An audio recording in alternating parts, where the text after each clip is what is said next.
हौजिक हौजिक viral चलिबा मैते पांगा Nipah मचादुगी मतांगना वफम खतंग थमजगे अहामदा अंगांग असे खरदी मचिन थीबा अमदी ओइदबा ngang मालेबगी वीडियो खजतंग हाना येंगमिनसी चिनाव मैम मखा ताबा मथंग मथंग असुम हाइजरके सर अइन सिजे अइन ताबो ओसादन सिजे अइन तो मिनिसि लथोगे जेता फुरिजे थाबा थामोबने अदुगा अमुका महाकना ओइदबा खरा ngangbagi proof amaga muk येंगमिनसी चिनाव मैम असिदा महाक से खरा चिन थीबा ओइदबा ngang ब्राइबगी अइना चिंगनबदगी वीडियो से थागतचरकपन ओक्साजी जोगन मन फाजल लगाय गन्दा पिसै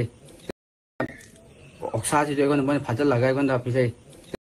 अरामबाई टेंगोल अमदी कंगलेपाक कनबा लुपना वारी वाखोंग सेंगदोरकदबनी अथुबा मतमदा हाइना फोंदोकपिरेइबा अखोय मैते पांगनगी लेरिबा इचिनावगी मैगैदगी थमई अदुदा अइना वाफों अमतंगा हायनजनिंगी मौलबी अमा ओइना सीएस ऑर्गेनाइजेशन मैते पांगनगी मैगैदगी अइना वाफों अमखतंगा थमनजनिंगी अदुदी मैते पांगनगी लेरिबा निपा मचा खुदिमकना मैते नुपी हौगलैबसिंगदा मियें कारण येंगबा यारोय अमदी असिगुंबा थोइबा थौदोकसे तुंगदा अमुक थोलकपा तारगदी मैते पांगनगी लेरिबा सीएस ऑर्गेनाइजेशन अमदी मौलबी मौलाना साहब मयामगी मैगैदगी चपचाबा चैराक पीगनी हाइना प्रेस नोटसु थादोंबा तारगदी यामना नुंगाइजगदरा हेना फजगदरा वाफमजे सिमसु थमजनिंगी थोदो असिगी मरी मकोंग सेंगदोरकनबगीदमक एकोय अरामबाई टेंगोल अमसुंग कंगलैपांग कनबलुक मरमदेमा की पेजदगी थागलकपनिना कंगलैपांग कनबलुक अदुदा सहायजगे अदुगा मरोइनदी मसे कंगलैपांग कनबलुक कदि मरी लेंदे अरामबाई टेंगोल मरी लेनवा पसकनी हाइरिबा अरामबाई टेंगोल हैंगांग यूनिट की मियोइसिंगना मफम अदुदा थवुरिबा लीडरसिंगना अथुबा मतमदा हाइरिबा थोदो असिगी मरी मकोंग सेंगदोकपिरो हाइना प्रेस की मफम दैकोय थमसर अदुगा हौजिकी मैते पांगा निपा मचा असे महाकसे खरदी ओइदबा ngangi हाइबसेदी करम हाइनानो हाइबदा असाइगी महाकना मैते पांगन मयामना मैते मुथतनबो होटनै याइना माना वाफम दुजु थाममबनी मतमदुदा माना थाइबा वाफम दो महाकी माराना से कुपनबगी तमक्ता अखोइगी मैते पांगन इचिनाव अमदी लैरिबा अखोइगी मैते पांगनगी फुरुपना हाइसु हाइदबा तौसु तौदबा थबक्तो मफमदुदा महाकना महाकी मारान कुपपगी तमक्ता अदु वाफम थाममगा थोकलागा अमुकमुक मैते पांगन इचिनाव सिंगी मरक्ता यौरागा मुक महाकना मुक मफम अदुदा लांदबा सारगा मैतेगी मथक्ता मुक ओइदबा मुक हाइजनबा अदुना महाकना सागलिबसे मैते अमदी मैते पांगनगी मरक्ता इशू सौगतलगा महाकी माराना से कुपसनबा होटनबराबगी वहांसे अचौबमा ओइब्राइना खंजै मैते पांगन इचिनावना हनकी लानसिगी मतांगसिगे खोय मैते पांगन इचिनाव सिंगना इमा लेबा कनबगी तमक्ता यामना अचौचौबा थौदांग कया अमा लौबा लैरिबनी मणिपुर से कनबगी तमक थोकलेबा खुनगाप इचिनाव अमदी लेरिबा अरामबा इचिनाव सिंगना थोकलेबसे इमा लेबा इरमदम कनबगिनी अदुदा यावरिबसे अखोय मैते पांगन इचिनाव सिंगसु याम अचौचौबा थौदांग लौबा लेइ हाइबसे मयाम काउबिनरोसि अदुना मैते अमदी मैते पांगनि मरक्ता इशू अमदी इरांग सौगतपिगना वाफमसे सिमतसु हाइजरमगे पारी मोम चैनल सिबु येंगबिरिबा मयाम पुनः पुइ काय खुमनजरी मैते पांगन की लेरिबा इचिनाव सीएस ऑर्गेनाइजेशन अमदी मौलवी साहब मौलाना साहब मयाम पुनः मपुसु इकाय खुमनजरी लोइना कंगलैसा खुदिमके मफमदसु इकोक नोंजरी ngasi aina thamjadriba wafam se maitai pangan haina video semdoi mate maitai haina su video semdoi banate aina semjari bese miyoi bagi oina ma akhoi insaniyat haibagi mawongda adugi matang da wafam khatang thamjage haibadi ikai khumna bada matik charaba maulana sahab की मफमदा हजिकी से मौलाना साहब ओइरिब्रा आई फजनदी खंगजदरे माके मफमदा वफम खतंग थमजगे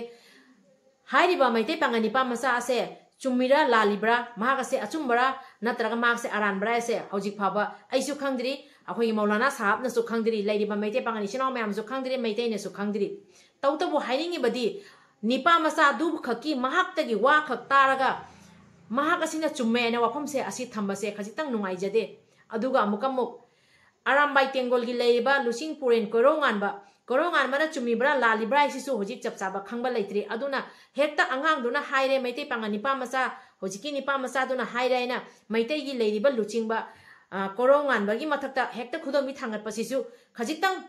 नुंगाइते अदुना वाफम से थमजबनी मैते पांगा निचिनाव बुसु नुंसीदबा नचदे मैते इचिनाव सिंगिसु मिचंग चंगजबा नचदे तौतबु Nipah मचा सेना हाइरिबसे हाइरिबा मैते पांगा निपा मचा से महापु फाजलगा ओक्सा महाक्ता इनली मयाम संगगा हाइबनिको अदुगा मुकमु मान हाइरिबसे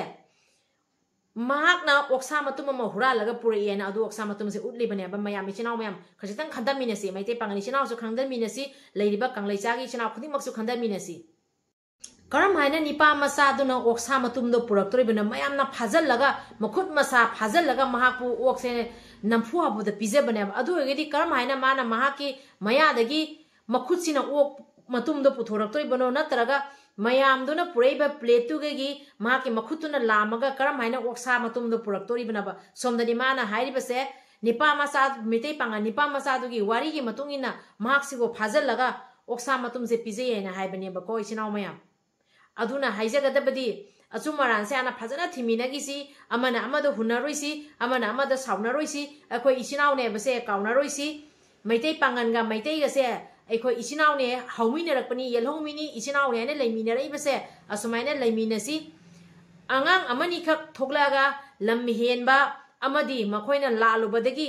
हाइरिबा फुरुप अनिसिगी मरक्ता मिसअंडरस्टैंडिंग ओइना हनबा अमदी इशू ओइहनगदबा इरांग सागकदबा वाफम आंगांग सिंगदुना थमकपा मतमदा अखोयना हेक्ता ओंजन मिनरोइसी एग्जांपल ओइना युमदा आंगांग अमना लम्हेलकपा मतमदा आंगांगदना मसागी मरानसिबु कनबगी तमकता ngahak mahak आंगांगदो हिंगनबगी तमकता ओइदा पादबा खरा असुम ngang अदुदा अखोयगी लेरिबा युमगी अहन सिंगदुना खंगदोरिबनी mahak असना ओइदा पादबा ngangen अदोइदुगा थाजबा युमगी अहन कयामसु लेरिबनीको अदुमाइना आंगांगदुना ngahaki hingnabagi tamakta oida padaba ngangamba taramba oiragasu natragana आंगांगदुना अचुम्बा हाइरंबा तारगासु अचुम्बादो करिनो हाना फजना फमदरगा खंदमिना से बफमसे खोगी लेरिबा मेते पांगनि सिनावदसु हाइजगे अदुगा मेते सिनाव मफमदसु हाइजगे अखोय अमता ओइना लैमिनरगा येकनबसिगी होजी होजी इरमदम कनबगी सोकनरिबा लानसिदा मेते पांगनि सिनाव अमदि मेते सिनाव लेरिबा आरामबा सिनाव खुनगा कोइ सिनाव मयामना थोकलागा चोंथैबसे इरमदम कनबगिनी इफुरुप कनबगिनी असिदा अतोपा वारी अममुक पुथोआगा इरांग सौगतलगा अखोय मसेन दमुक नुक्सिनदबा अदुगुम्बा इ कया इरांग कया सौगतपसे तौमिनरोइसे वफमसे सिमखा हाइजगे मैतै पांगनि सिनाव चिंखोंग द लेरिबा खुनगा कोइ सिनाव अमदि अखोय मैतै सिनाव चिंखोंग दौजिक लेमिनरियाबा मोसिंदुगी थमोइदे करि फावरंगनि उन मरक्ता इंगरबसिदा अममबदा सरा नाम हेलगा चाबोय चादबोय तौरगा कुकी सिंगना नंगमै कापपम मतमदा मफम मरांग खंगदना अखोय म्यामगी तमक्तनेना थवाई कथोसु कथोगनी आइना नंगमै मरो मरक्ता थबाक यारगा थुइबा खुनगापा मैतै पांगनि चिनाव अमदि मैतै चिनाव सिंगी थमोइदे करि फावगनी तंपाकता अखोयना नुंगाइ नुंगाइना लेरिबसिगी मथक्ता मैतैना मुक मैतै पांगनदा हुन मैतै पांगना मैतैदा हुन तौबा तारगदी असाइगी चिंखोंगदा खुनगाइबा नंगमै मरु मरक्ता खुनगाइबा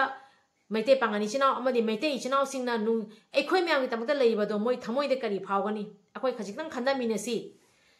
खुनगाइ बिबि उपासिंगदा अखोयना थौना पांगन हामिनसी मैतै पांगनि चिनाव सु यावरिबनी अखोय मयामगी तमक्ता खुनगाइबसे अदुगा मैतै चिनाव कया अमना होजि अखोय मयामगी तमक्ता खुनगाइबसे मैतै पांगनि चिनाव सिंगिसु सरुक यावरिबनी मैतैगिसु सरुक यावरिबनी मणिपुर कनगेना थोइबा खुनगा कोइ चिनाव मयामसे मैतै खजितंग लेहौनबगी तमक्ता खुनगा पथोकपा नते बसे काउमिनरोइसी अदुना चिंखोंगदा लेरिबा मैतै पांगनि चिनाव खुनगापा अमदि अखोय मैतै चिनाव खुनगापा लेरिबा सिंदुगी अखोयना थौना पांगन हामिनसी अमना मैतै पांगना मैतैदा हुल्लोइसी अदुगा मैतैनसु मैतै पांगनदा हुल्लोइसे बफमसे सिमखा हाइजगे युममदा